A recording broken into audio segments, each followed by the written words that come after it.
महाराज आपसे। बाबूजी, आपकी कृपा से मैं निरंतर नाम जप करने की कोशिश तो कर रही हूँ, बट अभी तक कोई दिव्य अनुभूति नहीं हो रही महाराज। पहले पाप नष्ट होने दो, पहले पाप नष्ट होने दो, तब दिव्य अनुभूति होगी। जन्म जन्म की कोठरी भरी रखी है पाप की, उसको पहले नाम के द्वारा नष्ट होने दो। जैसे जैसे नाम भगवान निष्पाप आपको करेंगे, वैसे वैसे दिव्य अनुभूति का भगवान के दर्शन हो जाएंगे। खूब नाम जप करो, अभी दिव्य अनुभूतियां आ जाएंगी आगे।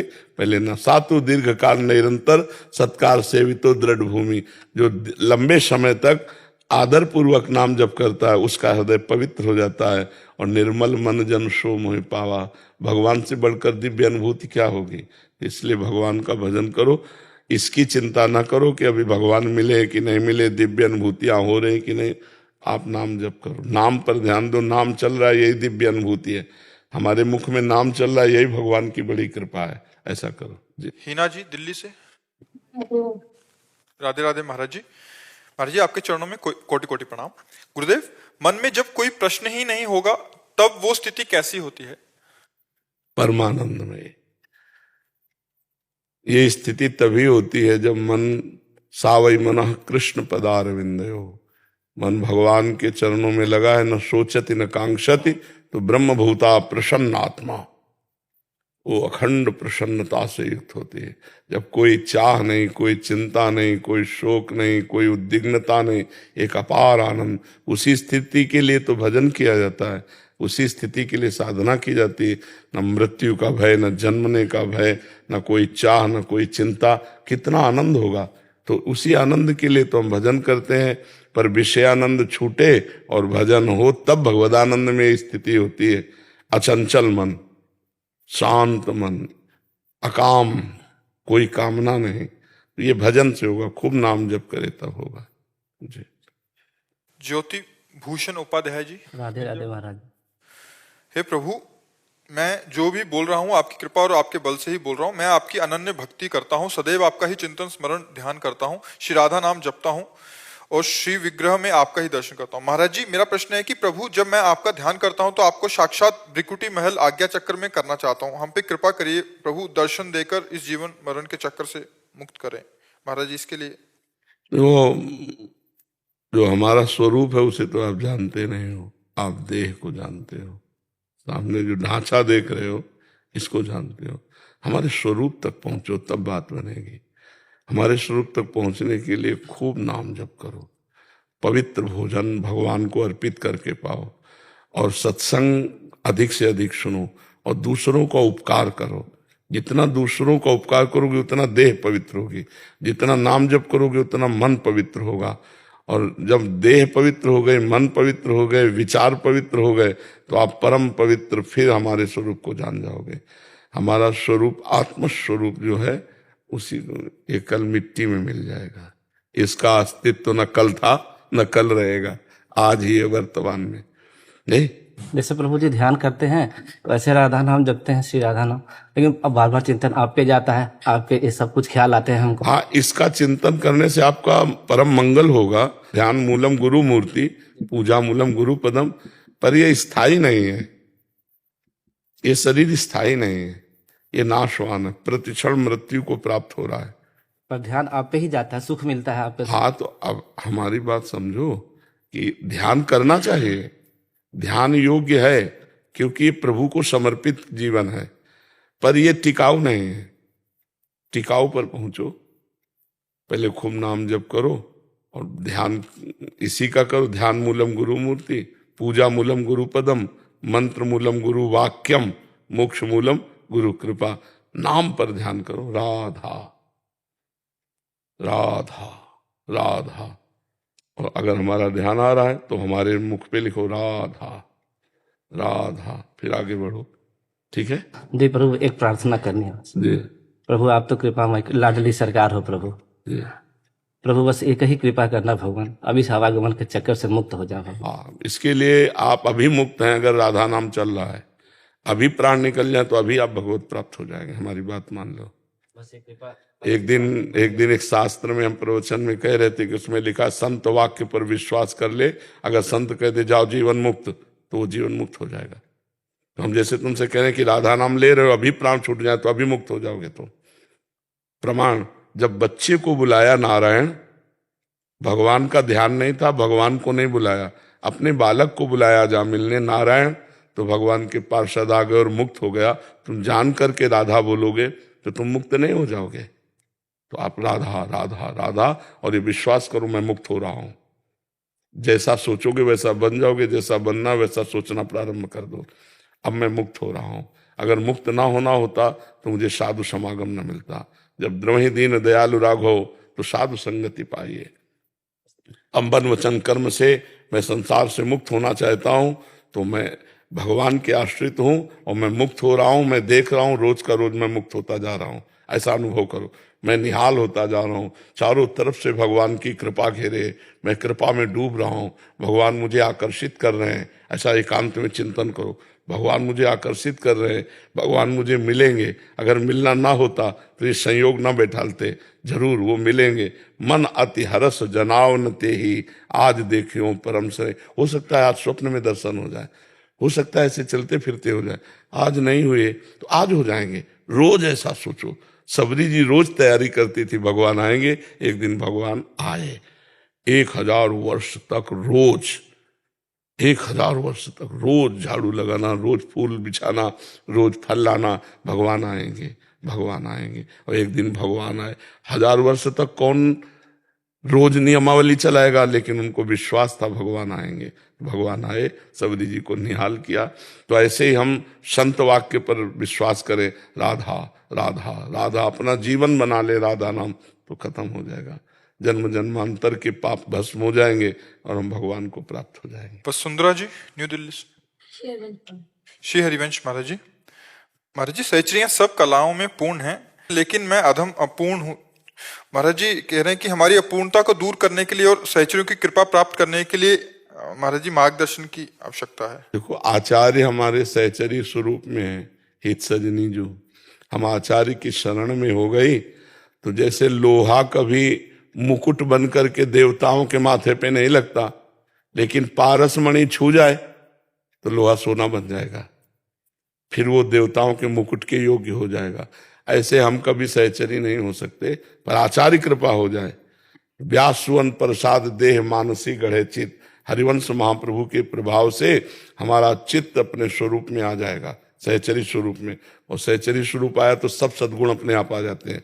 स्वयं च सकला कला सुकुशली कृता ना कदा, सुरास मधुरोत्सवे किमपि वेसेत स्वामिनी।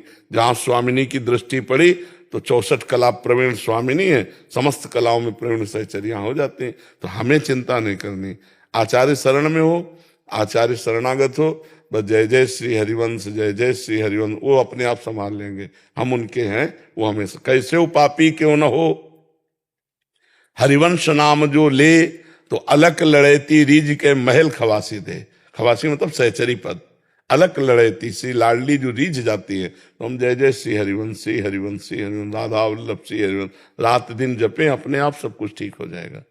रितिका जी ऑस्ट्रेलिया से। राधे राधे महाराज जी। महाराज जी, विश्वास और अंधविश्वास में क्या अंतर है? ये कैसे जाने कि हम अंधविश्वास में तो नहीं? भगवत मार्ग में तो अंधविश्वास बहुत जोर का काम करता है। नहीं, मानने से ही जाना जा सकता है। भगवत विश्वास में बुद्धि लगाओगे तो फेल हो जाओगे। भगवत विश्वास में माना जाता है। सबसे पहले श्रद्धा काम करती है, फिर विश्वास होता है। पहले विश्वास नहीं, पहले विश्वास की जरूरत नहीं, पहले श्रद्धा की जरूरत है।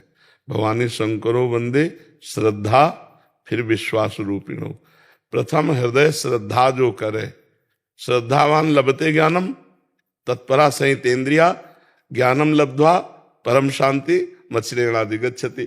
जब हमें ज्ञान हो गया तो विश्वास तो हो ही जाएगा। श्रद्धावान लभते ज्ञानम, पहले हम श्रद्धा करें भगवान पर, संत पर, शास्त्र पर। तो जब पवित्र श्रद्धा हमारी होगी तो हमको ज्ञान हो जाएगा, ये शास्त्र क्या कह रहा है, ये संत क्या कह रहे हैं, ये गुरुदेव क्या कह रहे हैं।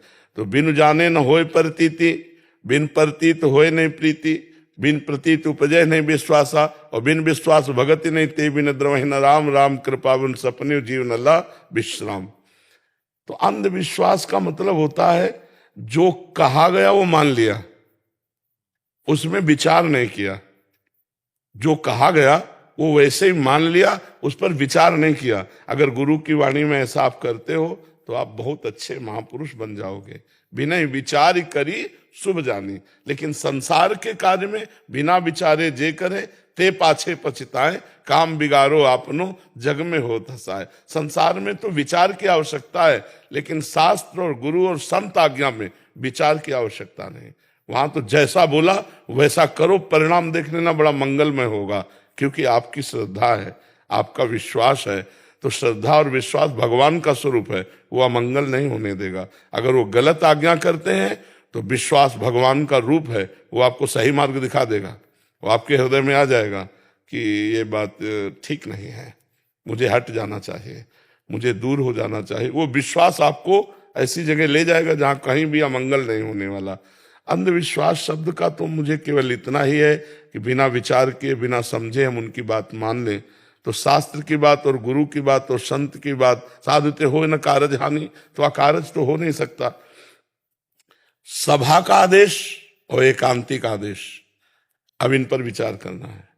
सभा में कोई भी आदेश करेगा तो बहुत प्रमाणित आदेश करेगा। बहुत मूर्ख हो तो नहीं कहते, नहीं तस्मा शास्त्रम प्रमाणम ते कार्याकार्य व्यवस्थित हो। एकांत के आदेश के लिए सोचना पड़ेगा। अगर हम किसी संत या कहीं एकांत मिल रहे हैं तो वहां हमें देखना पड़ेगा कि धर्मयुक्त आदेश है या नहीं। अगर धर्मयुक्त एकांत में आदेश नहीं है तो हमें प्रणाम करके तत्काल दूरी बना लेनी चाहिए। वहां फिर अंधविश्वास की जरूरत नहीं है। सभा में जो उपदेश होगा वो शास्त्र प्रमाणित होगा। एकांत में महापुरुष कभी, जैसे ऊसर बरसे तृण नहीं जामा, ऊसर में चाहे जितनी बरसाओ घास नहीं जमेगी, ऐसे संत हृदय में उपज न कामा। क्योंकि आपका स्त्री शरीर है, इसलिए हम बता रहे एकांत पवित्र। सभा में तो आंख मूंद कर उनकी बात मान लो, तुम्हारा मंगल नहीं होगा। क्योंकि कोई भी सभा में शास्त्र प्रतिकूल बोलने की हिम्मत नहीं रखता। वो बोलता है तो मूर्ख भी मानने लायक नहीं। एकांत थोड़ा गड़बड़ हो सकता है। अगर वो सिद्ध पुरुष नहीं है और आप एकांत में उससे मिल रही हैं और एकांत, तो फिर गड़बड़ हो जाएगा। शास्त्र में विचार करने की जरूरत नहीं, वो अपने आप आपको शुद्ध मार्ग बता रहा है। लेकिन जब एकांत में कोई हो फिर वहां विचार करने की जरूरत है कि धर्म है कि अधर्म है। जो प्रश्न उत्तर है सभा में खड़े होकर कीजिए और बस एकांत होकर अपना भजन कीजिए। उनके एकांत में ना आप मिलिए, ना उनका एकांत नष्ट कीजिए।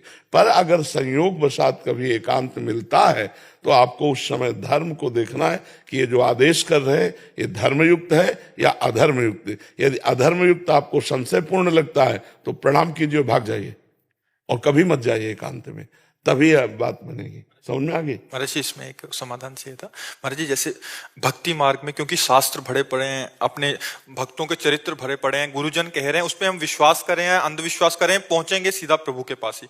महाराज जी जैसे आज कलयुग बढ़ रहा है तो आज पखंड का भी बहुत बोलबाला हो रहा है। महाराज जी इसमें विश्वास और अंधविश्वास में उस धरा से कैसे देखा जाए? सभा में होश में बोलना होता है सबको, और जो होश में नहीं बोलता उसे मूर्ख कहते हैं, उपहास होने लगता है उसका। सभा में की हुई वार्ता संत महात्माओं की पकड़ लो, वो होश में बोलेंगे, क्योंकि सभा है ना।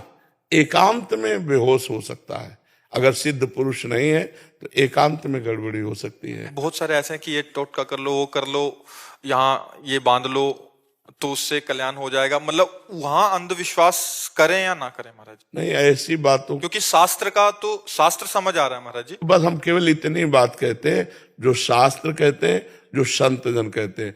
अब अगर ये कोई की मतलब छू छा ये संत थोड़ी होते हैं। संत तो भगवंत के सिवा और कोई बात ही नहीं करेंगे। संत की पहचान क्या है?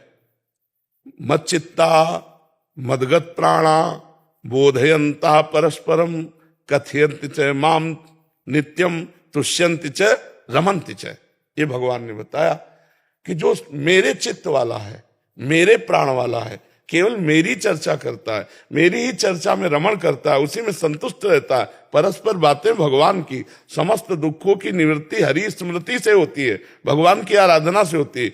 ये छू छा इधर उधर हवन ग्रह नक्षत्र ये सब ये हम इन पर जैसे आप कह रहे हैं ना, संतों के पास वो तो विश्वास अंधविश्वास कैसे जुड़ जाओ वो परम कल्याण है। महाराज जी वहां धोखा हो जाता है महाराज जी, वो अंधविश्वास मतलब हाँ, वो ठीक यहाँ उस पे चला। चूंकि वो अपने यहाँ ऐसा कुछ है नहीं, तो हम उस विषय का कोई ज्ञान रखते नहीं और उस विषय की हमारे अंदर मान्यता भी नहीं है।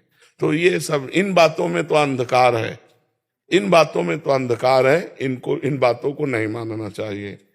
इस क्षेत्र में हमारी बुद्धि नहीं जाती, हमारी तो बुद्धि शास्त्र और संत ऐसे। तो जैसे तुमने कहा, इन क्षेत्रों पे विश्वास नहीं मानना चाहिए। भगवान के नाम कीर्तन से, भगवान के नाम जप से, संत सेवा से, परोपकार से निश्चित मंगल होता है।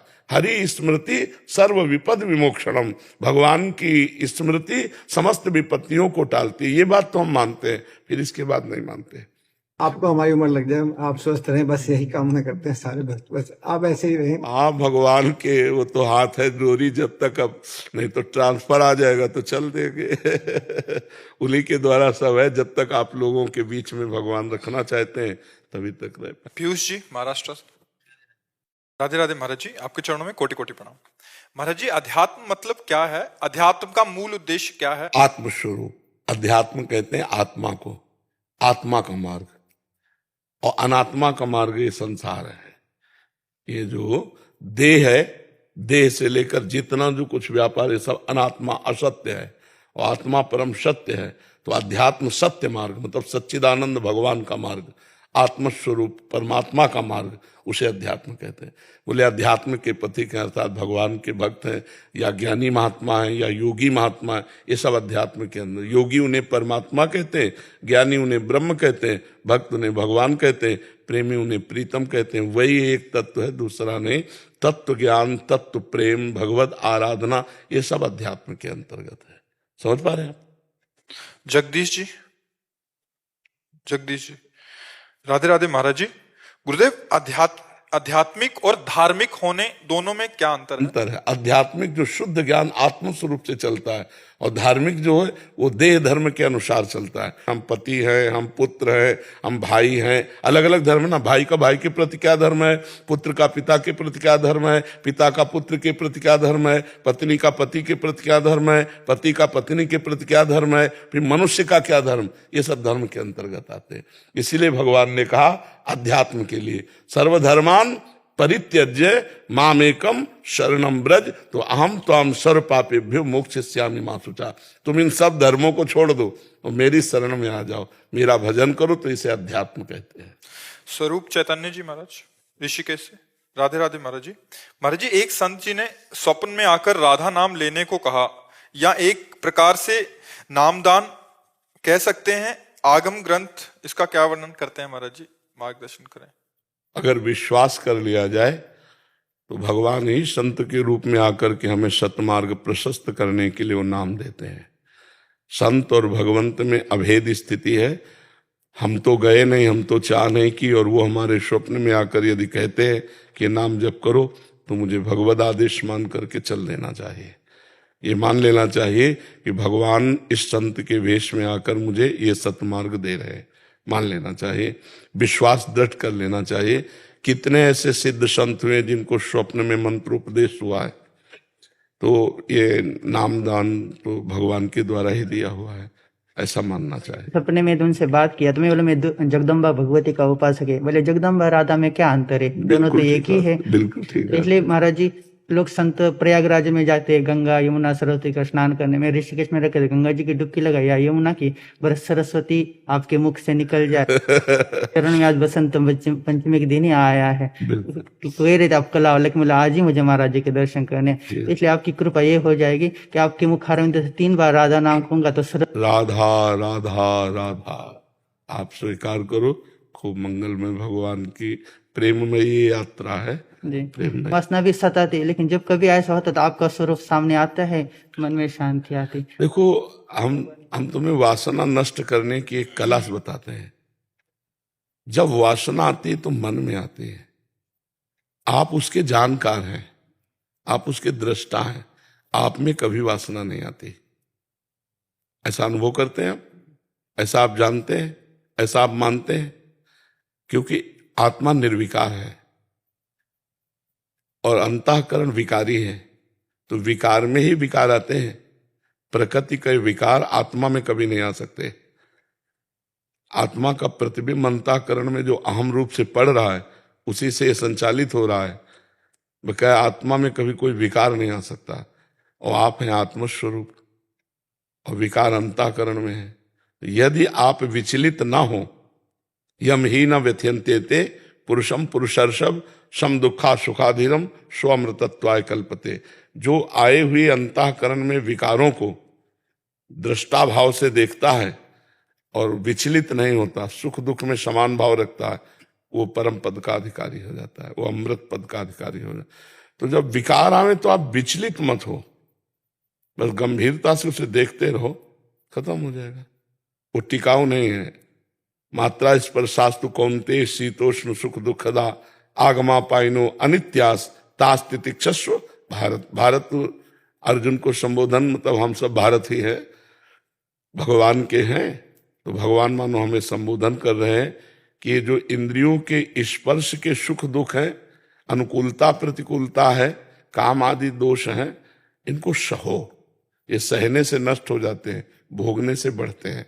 अपने तो विरक्त हैं, भगवान की चरण रज की सामर्थ्य से सहना ही हमारे लिए परम कर्तव्य है। तो वो हमारे में नहीं आते, वो हमारे मन में आते हैं।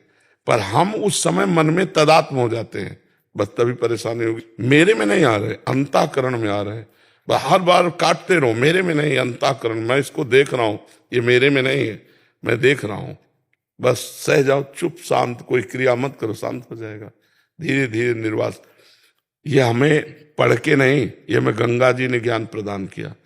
गंगा किनारे 20 वर्ष है, बिल्कुल गंगा जी में ही, बस रेती में ही, आसपास जो वहां से भोजन मिल जाए, और हरिद्वार से लेकर के विश्वनाथ, काशी विश्वनाथ। आपने कहा था रेती खाए, वो बात सुनकर तो हृदय में तो आप कोई विश्वास नहीं बनेगा, कोई विश्वास नहीं। इतनी व्याकुलता भूख की, जब कुछ राय नहीं गया तो ऐसे उठाए, छोटे छोटे शंख के टुकड़े होते हैं ना, वो सीपी आदि के, उनको बिन के अलग किया कि हाथों में न लग जाए, और ऐसे गंगा जल से 3-4 मुट्ठी तो पेट में ऐसे। तब एक हमको संत ने डांटा कि तुम्हारी आंतें कोई लोहे की थोड़ी हैं जो तुम बालू खा रहे हो। कई कई दिन भोजन नहीं मिलता, अब गंगा जल कहाँ तक पिए? जब अन्न हो तो पानी की मांग हो। तो भी एक दिन मन में आया कि यार बालू भी तो भगवत स्वरूप है, पाओ इसी को। तो भगवान ने संत को दिखा दिया, उन्होंने डांट लगाया, उन्होंने कहा आज के बाद मत पाना अगर हमारी बात मानोगे। संतों की बात भगवान की बात है। जब अगर वो कह दें इधर से जाओ, तो फिर हमें उधर ही कदम रख देना चाहिए।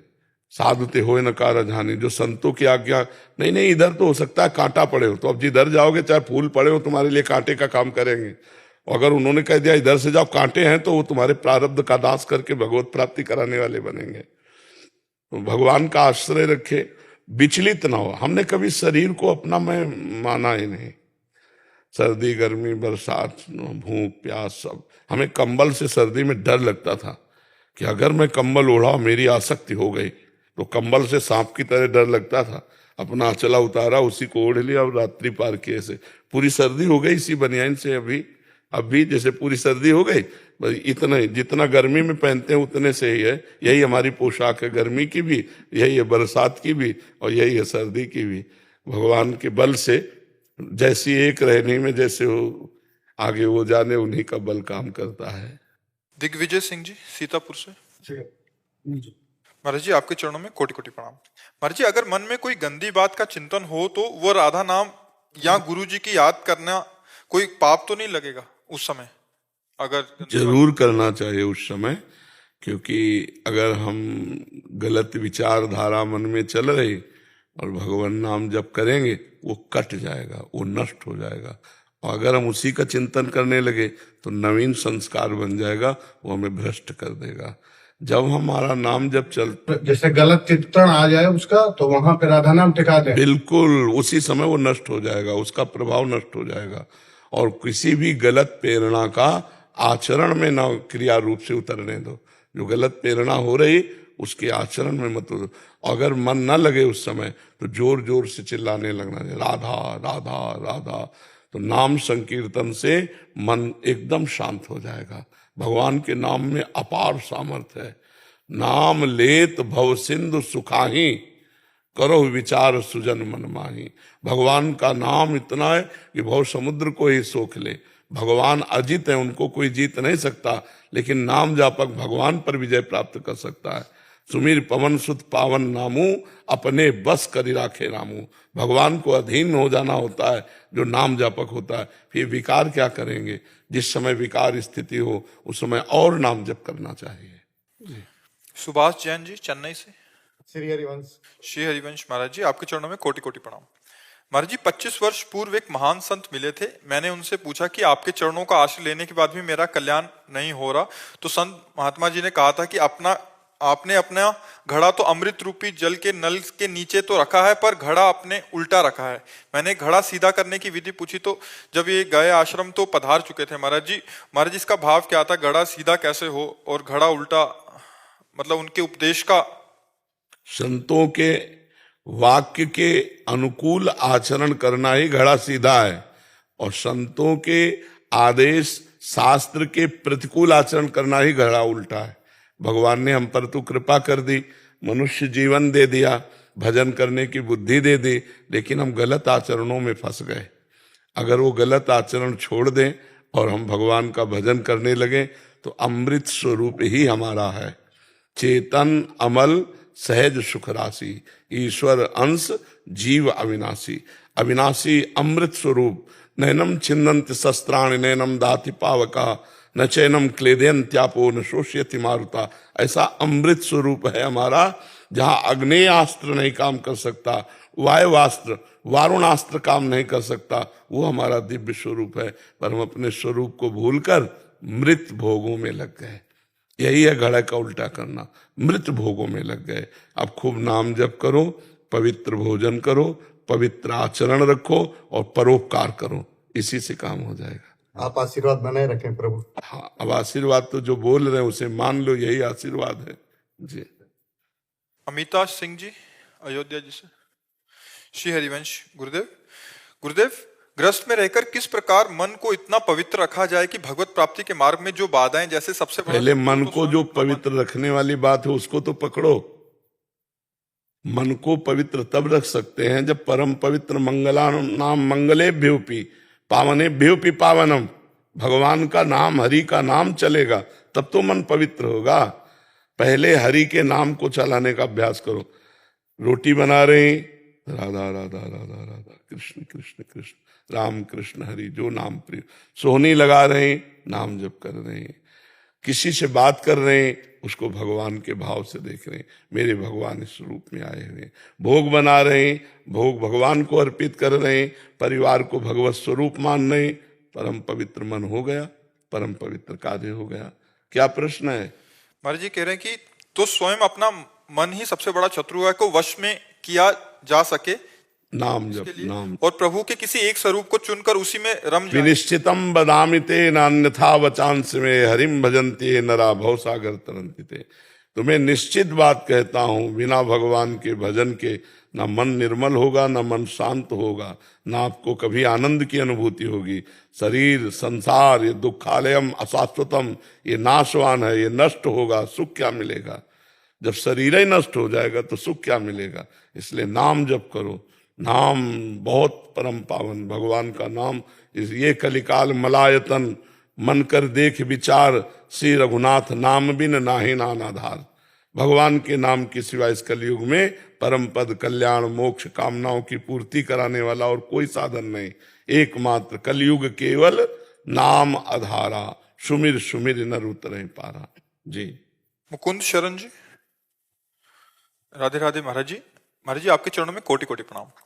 महाराज जी, श्री जी का आदेश था, ये मेरी सखी है, जैसे कि हमने पूर्व में निवेदन किया था। आज के पावन पर्व पर आप श्री के मुखारविंद से अष्टयाम सेवा पर कृपा करके, दया करके, करुणा करके प्रकाश डालने की कृपा। पूरा अष्टयाम तो बहुत बड़ा है, हमारे यहाँ अष्टयाम हमने बोला है, वो लिखी पुस्तिका रखी है, आप ले लीजिएगा। प्रारंभ से लेकर शयन तक, शयन से लेकर मंगला तक पूरा उसमें है, तो उसको आप एकाग्रता पूर्वक पढ़िएगा और उतार लीजिएगा अपनी सेवा पद्धति में। प्रियाजू की अष्टयाम सेवा पद्धति है ना अपने पास? महाराज जी अभी दिला ले लेना, आप दे देना। क्योंकि उसके फिर विस्तार, अब सारांश में बताने में तो 5 मिनट लगेंगे, लेकिन करने में उसको बहुत है। 5 मिनट वाला। हाँ, प्रातः काल अपने को पहले गुरु चरणों में अर्पित करके, नित्य गुरु चरणों में प्रणाम करके अपने भाव स्वरूप का चिंतन करे सबसे पहले। जैसे कोई सखा भाव है, कोई दास्य भाव है, कोई गोपी भाव है, कोई कांत, कोई सहचरी भाव है। तो अपने लोग सहचरी भाव के हैं, हम लोग श्री जी की सखी हैं। तो हम पहले अपना ध्यान करते हैं अपने स्वरूप का कि ये पुरुष शरीर नहीं हूं मैं आत्मस्वरूप सहचरी बपू हूं। फिर अपने भाव में आकर के हम तिलक रचना करते हैं। तिलक रचना करके श्री स्वामिनी जी की सखियों को प्रणाम करते हैं। श्री ललिता जी की जय, श्री विशाखा जी की जय, श्री चंपकलता जी की जय, श्री चित्रा जी की जय, श्री तुंग विद्या जी की जय, श्री इंद्रलेखा जी की जय, श्री रंग देवी जी की जय, श्री सुदेवी जी की जय। अष्ट सखियों को प्रणाम करके फिर हम श्री जी के महल में जाते हैं, अर्थात जहाँ हमारा मंदिर विराजमान है, जहाँ सेवा विराजमान है। तो उस समय हमारी श्री जी शयन कराई हुई होती है। तो सीधे जाकर के हम पहले चरण पकड़ते हैं और युगल सरकार के भाव में ऐसे ही चरण चापते हैं। ऐसी भावना करते हैं कि हम युगल को चरण दबा करके जगा रहे हैं। उस समय के पद होते हैं, अपने यहाँ पद हैं, उसमें लिखे हुए हैं। तो हम पद गायन करते धीरे धीरे गुनगुन। फिर भावना में देखते हैं प्रियालाल उठकर विराजमान हो, उठ बैठे 2 लाल रंगीले, 2 प्रिया प्रीतम दोनों विराजमान हो गए। फिर हम एक महीन रुमाल से मुख हल्का सा जल डाल के रुमाल में गीला करके हल्का सा मुख प्रक्षालन करते हैं। फिर हस्त प्रक्षालन करते हैं। फिर युगल सरकार को तत्काल हम भोग लगाते हैं। जगते ही मंगला भोग होता है। प्रियालाल को माखन, मिश्री, मिष्टान, ऋतु के अनुसार जल और दुग्ध, ये पदार्थ ऐसे फिर भोग लगा करके फिर आचमन कराया। फिर पान की बीड़ी पवाई। फिर मुख प्रक्षालन के लिए एक पात्र रखा जिसमें प्रियालाल पान का उगाड़ कर रहे हैं, भावना की। फिर रुमाल से मुंह पोछा। फिर हम मंगला आरती करते हैं।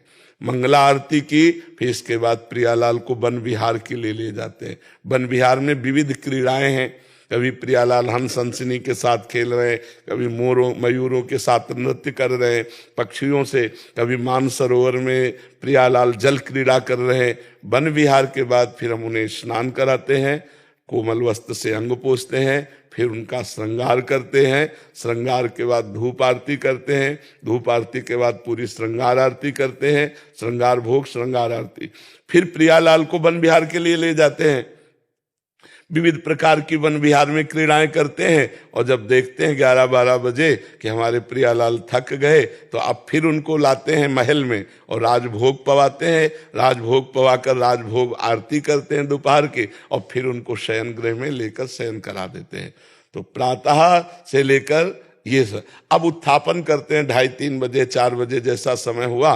प्रियालाल को फिर उसी तरह जैसे प्रातः काल किया था वैसे उत्थापन भोग, फिर धूप आरती, श्री राधा मेरे प्राणन हूते प्यारी, और फिर प्यारे जू को वन विहार के लिए ले जाते हैं। उसी वन विहार में हम ब्याहुला करते हैं।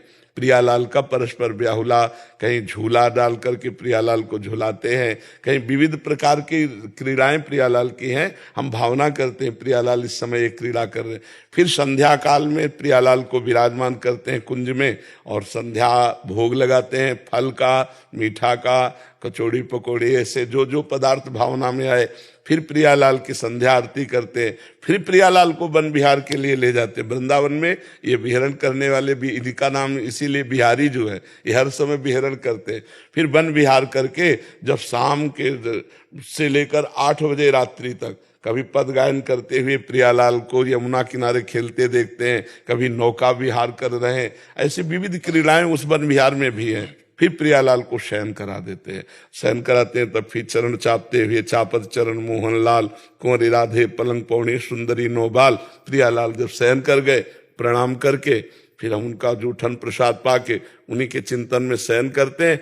पर शयन के समय थोड़ा भोग रख देना चाहिए, क्योंकि रात्रि में कभी भूख लगे प्रियालाल को तो एक पात्र में 2-4 लड्डू जैसे हैं जल ऐसे भोग रख दिया, उसे निशीथ भोग कहते हैं, रात्रि का भोग कहते हैं। राधा वल्लभ जी अपने सब जगह लगता है।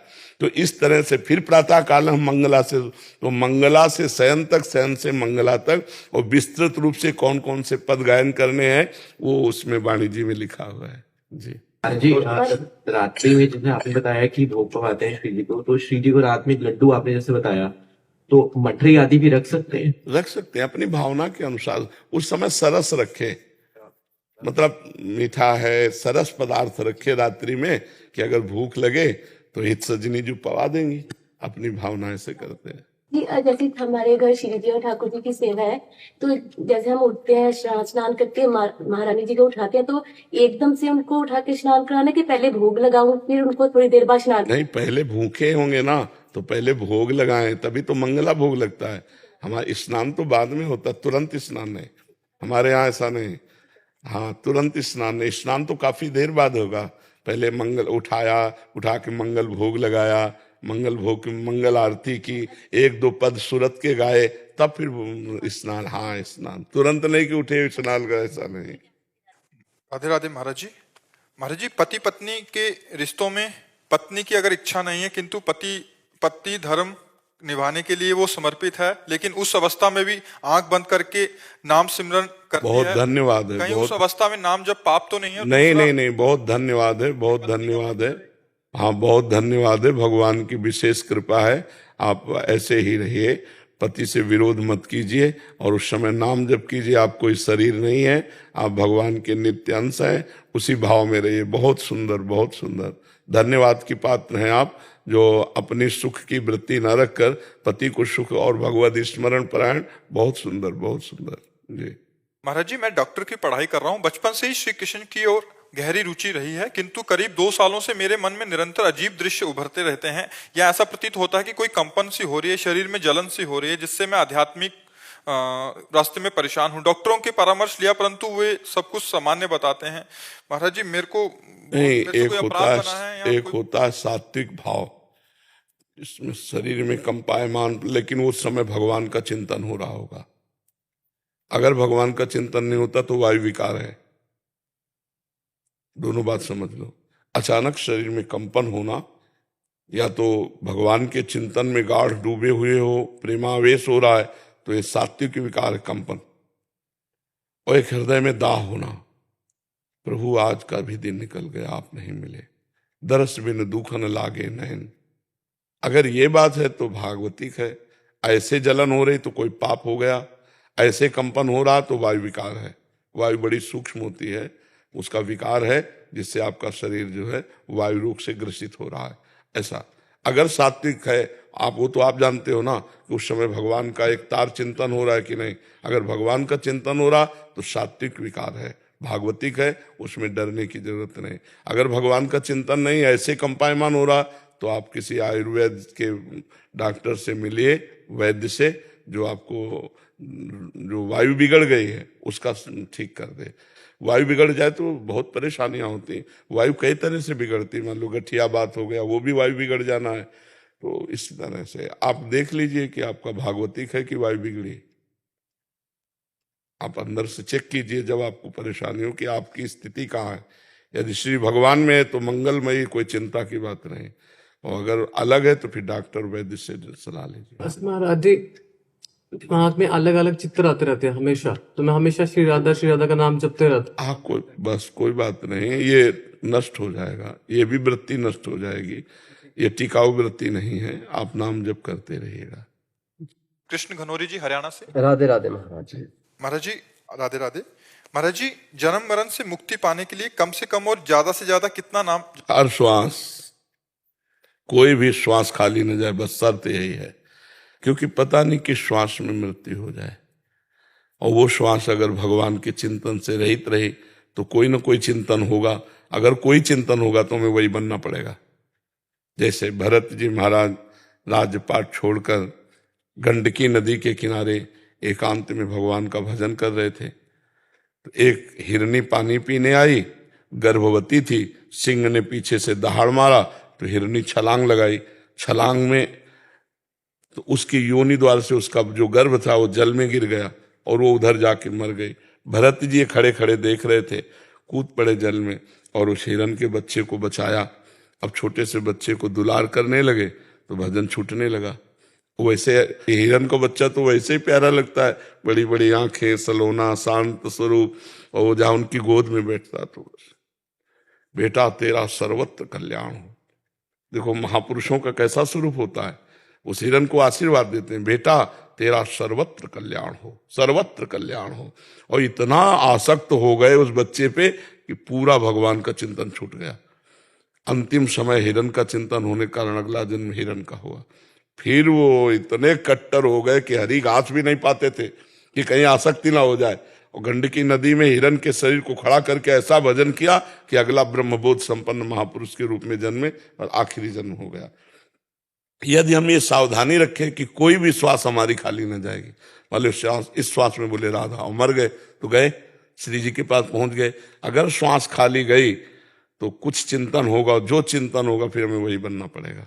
इसलिए श्वास श्वास नाम जपे, दुविधा रहे न कोई। भगवत प्राप्ति में कोई दुविधा नहीं, हर श्वास में नाम जप करो। महाराज जी, राधा नाम से ज्यादा आपका भाव आता है महाराज। हाँ बिल्कुल, राधा नाम जपता तो आप ही दिखाई देते हैं महाराज। जी जी, तो आप चिंता न करो, ये श्री जी को समर्पित जीवन है। हाँ, श्री जी को समर्पित जीवन है। तो भक्ति भक्त भगवंत गुरु चतुर नाम बपेक, भक्त या भक्ति या भगवान या गुरु, चार में से किसी का ध्यान आवे वो भगवान का ही ध्यान माना जाता है। महाराज जी, जब घर वालों से अलग रूम में नाम जप करता हूँ तो वो बहुत तंग होते हैं, कहते हैं हमसे बात ही नहीं करता। एक है संसार के, उसकी ध्यान न दो और अपने को बहुत शांत रखो, गुप्त रखो। जब कोई तुमसे बात करे तो प्यार से बात कर लो, उसमें भी भगवान रहते हैं। नहीं, हाँ भाई, कम शब्दों में बात करो। जाओ बच्चा, हमारा थोड़ा एकांत का मन है, अलग बैठ गए। ज्यादा ये भी ना जनाई दे कि आप बहुत भजनानंदी, नहीं आपको विक्षेप करने लगेंगे, उपहास करेंगे तो फिर आपका भजन छूटेगा। अपने को गुप्त रखे और अंदर ही अंदर भजन करे। जैसे कोई बहुत बात कर रहा था, भाई हमारा सर दर्द कर रहा है, दूर कर दे अन्य बहाने करके, पर अपने को यह ना साबित करे कि मैं भजन करना चाहता हूँ इसलिए तुम्हें हटा रहा हूँ, नहीं तो विक्षेप पड़ जाएगा। ठीक है, ये कारण अगर किसी काम से बाहर जाना पड़े तो महाराज ये लगता है कि आज का दिन सारा खराब चला गया। पर हम इतने चतुर बने कि अगर मैं बाहर जाना तो यात्रा में भी हम नाम जप कर रहे हैं, जिससे मिले उसके साथ भी नाम जप कर रहे हैं, जो क्रिया कर रहे हैं। बहुत हमें थोड़ा खुले दिमाग के बनना चाहिए। अगर हमें बाजार में भी जाना है तो हम नाम जप करते हुए चतुरता पूर्वक सामान लें, बाजार घूम के आए, और जब आप पूरी बाजार में नाम जप करोगे तो आपको आनंद मिलेगा कि यार संसार में भी अब हम भजन करने लगे, बाजार में भी भजन करने लगे। तो एक अभ्यास परिपक्व होता है ना। एकांत कमरे का भजन तो ठीक है ही, हम बाजार का भी भजन सीखें, हम गली चलते भी भजन करें, हम काम करते भी भजन करें, तभी हमारे को सच्चा भजन का रस मिलेगा। नहीं कमरे में किया भजन, इसके बाद बाहर निकले छूट गया भजन, बाहर मर गए तो हमें भगवत प्राप्ति में बाधा हो जाएगी। इसलिए हर समय भजन। विकास जी हरियाणा से। श्री हरिवंश महाराज जी, आपके चरणों में कोटि कोटि प्रणाम। महाराज जी, निर्माण मोहा जित संग दोषा अध्यात्म नित्या विनिवृत्त कामा, ये वाले श्लोक में महाराज जी मैं नित्य पिछले 2 साल से श्री जी की कृपा से आपका सत्संग एवं एकांतिक वार्तालाप सुनता हूँ। हर एक प्रश्न का उत्तर मिल जाता है, फिर भी महाराज जी उपयुक्त श्रीमद् भगवत गीता के इस श्लोक की स्थिति का अभ्यास करता हूँ। श्री जी की कृपा से अन्य विकारों पर काबू पाने की कोशिश कर रहा हूँ, पर काम क्रोध लोभ में से क्रोध पर निरंतर करने में अभी भी कच्चा हूँ। महाराज जी, क्रोध पहले से कम हुआ है, परंतु किसी में भी पक्के नहीं हो। हम इसलिए कह रहे हैं कि कहीं अहम न कर लेना कि काम विजयी हो गया हो, लोभ विजयी हो गया हो। बड़े बड़े भगवत अवतारों को ये विघ्न पहुंचाने की ताकत रखता है काम। देवर्षि नारद जी भगवत अवतार हैं, फिर भी काम मोहित हो गए। तो हमें लगता है कि हमको भगवान की शरणागति पर ध्यान देना चाहिए कि मैं प्रभु की शरण में हूँ, इसलिए मुझे नहीं सताता। मैं प्रभु की शरण में हूँ, कहीं अहंकार बकाया रह गया है तो अभी क्रोध आ रहा है। अहम पे चोट पहुंचती तभी तो क्रोध आता है।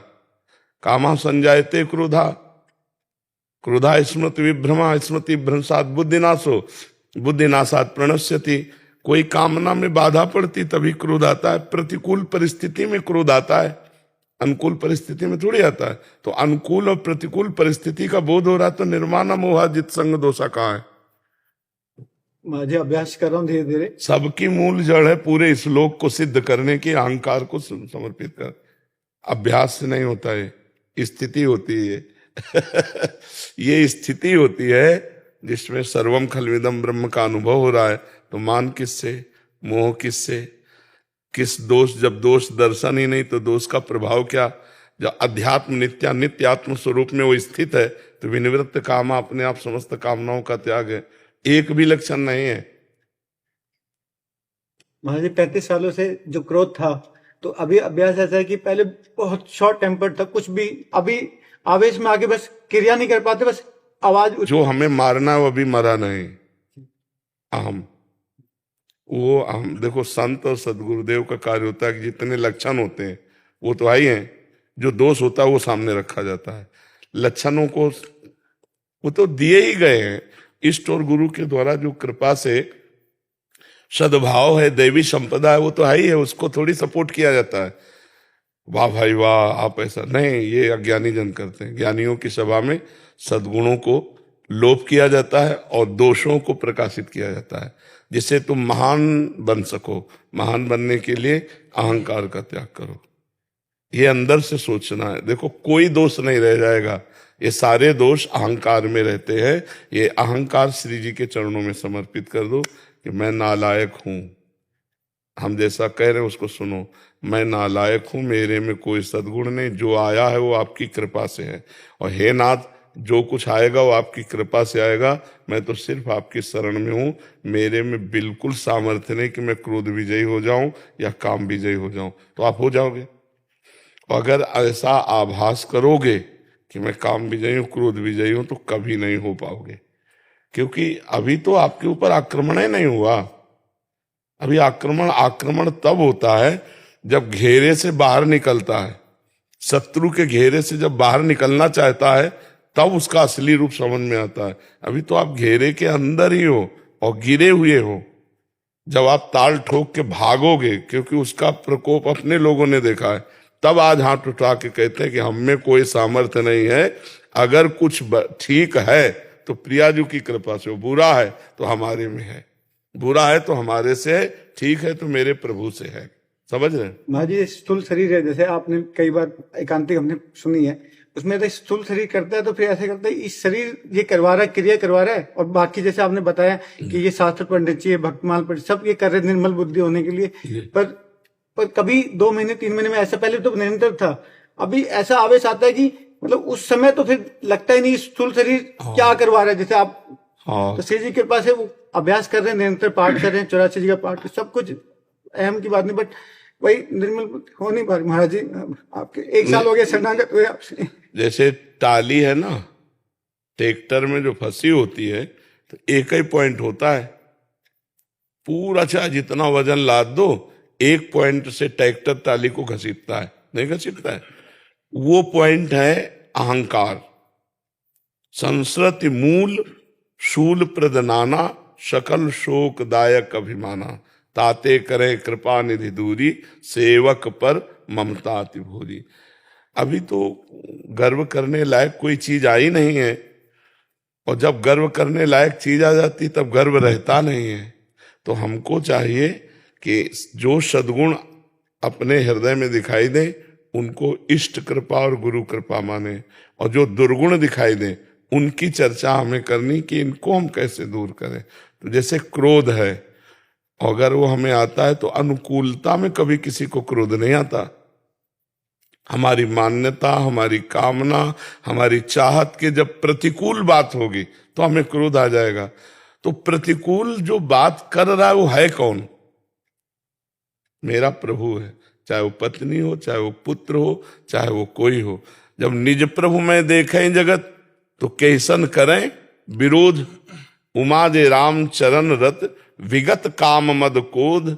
तो निज प्रभु में देखें जगत तो कैसन करें विरोध। अगर हम सब जगह अपने प्रभु को देखने लगे तो हमारा गुस्सा शांत हो जाएगा कि मेरे प्रभु ये मुझे गुस्सा दिलाने के लिए लीला कर रहे, पर मैं गुस्सा करूंगा नहीं। हे पत्नी स्वरूप में प्रभु, हे पुत्र स्वरूप में प्रभु, हे समाज रूप में प्रभु, अब आप चाहे जितना मुझे गुस्सा दिलाओ, मैं आपके चरणों का दास हूं, मैं कभी आपसे गुस्सा नहीं होऊंगा। ठीक हो जाएगा गुस्सा। आपके सामने प्रतिज्ञा ले तो महाराज जी आज के बाद मैं कभी नहीं करूंगा। हाँ, जब गुस्सा आवे तो मौन हो जाओ और तुम हमारा ध्यान करने लगो कि हम बात करके आए हैं गुरु से कि आज के बाद क्रोध नहीं करेंगे। आपने शरणागत हुए 1 साल हुआ है आज, आप कृपा कीजिए महाराज जी। आज बसंत पंचमी भी है। रंगो प्रियालाल के रंग में काम क्रोध के रंग को त्याग करो, है नहीं? हाँ, क्या सेवा करें आपकी। आपके दर्शन हो गए, हम लोग धन्य हो गए। खूब प्रसन्न रहिएगा। मरना तो सबको एक दिन है ही है, लेकिन आप लोग अमर होते हैं, मरते थोड़े हैं। आप राष्ट्र के लिए छाती चौड़ी करके गोली जब खाएंगे ना, देवलोक को जाएंगे। अगर राधा राधा कहते शरीर छूटा तो भगवत धाम को जाएंगे।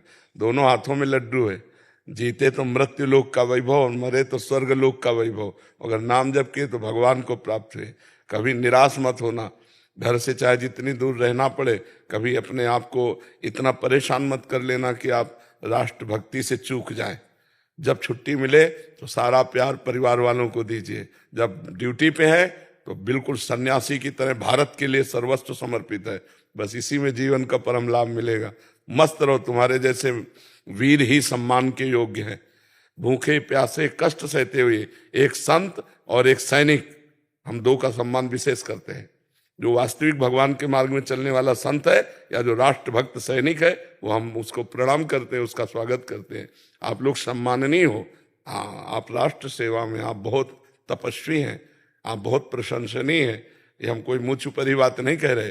जो राष्ट्र के लिए प्राण समर्पित करता है वही सम्मान के योग्य है। और तो सब आपकी सुरक्षा में आनंद ले रहे हैं। आप भारत की सुरक्षा में हैं। हम तभी भजन कर पा रहे हैं जब आप सुरक्षा में हैं। तो हमारे भजन का हिस्सा आप लोगों को भी मिलेगा, क्योंकि आप हमारे राष्ट्र की सुरक्षा कवच हैं। तभी तो हम यहाँ चैन से भजन कर रहे हैं। नहीं आतंक घुस जाए तो हम गला काट दे, भजन क्या हो ले पाएगा। इसलिए खूब प्रसन्न रहो, हर कष्ट को सहो। वीर बहादुर तुम्हें भगवान ने इसीलिए जन्म दिया है। हर कष्ट को सहो और राष्ट्र सुरक्षा में आनंद से प्राण रूपी पुष्प समर्पित कर दो। बचो तो वैभव है, शरीर छूटा तो देवलोक का वैभव है। वीर गति को प्राप्त होना, देवलोक को जाना। अगर कहीं राधा राधा नाम जप तो भगवान की प्राप्ति होगी। सबको प्रसाद दे दो, सबको प्रसाद।